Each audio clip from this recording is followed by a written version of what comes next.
আজ আমি ভোলা মাছের ঝাল বানাবো। তার জন্য মাছ দুটোকে অর্ধেক করে কেটে নিয়েছি।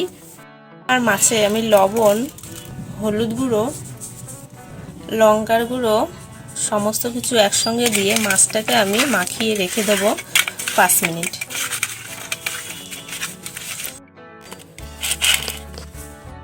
এবার আমি মাছগুলো ভাজার জন্য কড়াইতে ছেড়ে দেব। রান্নাটা করার জন্য কড়াইতে তেল দিয়ে দিয়েছি, তেলটা গরম হয়ে গেছে।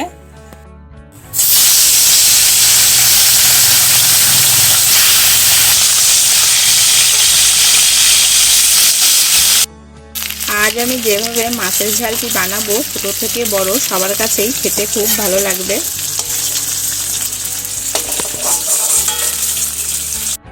এবার আরও একটু তেল দিয়ে দেব, কালো জিরে ফোড়ন দিয়ে দেব, আর দিয়ে দেব পেঁয়াজ কুচি।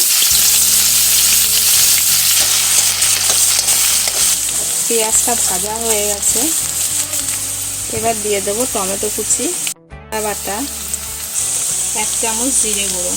এবার দিয়ে ভালোভাবে কষিয়ে নেব। কষানো হয়ে গেছে, এবার আমি দিয়ে দেব লঙ্কা বাটা আর সর্ষে বাটা, 1 চামচ মতন হলুদ গুঁড়ো, স্বাদ মতন লবণ।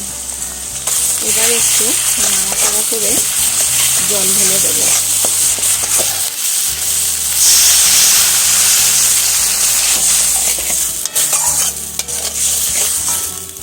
ঝোল ফুটে উঠেছে, এবার আমি ভাজা মাছগুলো ঝোলে ছেড়ে দেব। এই রকম রান্নার রেসিপি পেতে হলে আমার চ্যানেলটি সাবস্ক্রাইব করে পাশে থেকো। মাছের ঝোলটি হয়ে গেছে, এবার আমি ওপর দিয়ে ধনেপাতা কুচি ছড়িয়ে দেব।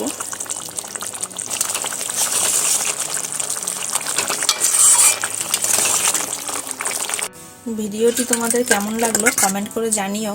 ভালো লাগলে লাইক, শেয়ার, সাবস্ক্রাইব করে এই চ্যানেলটির পাশে থেকো।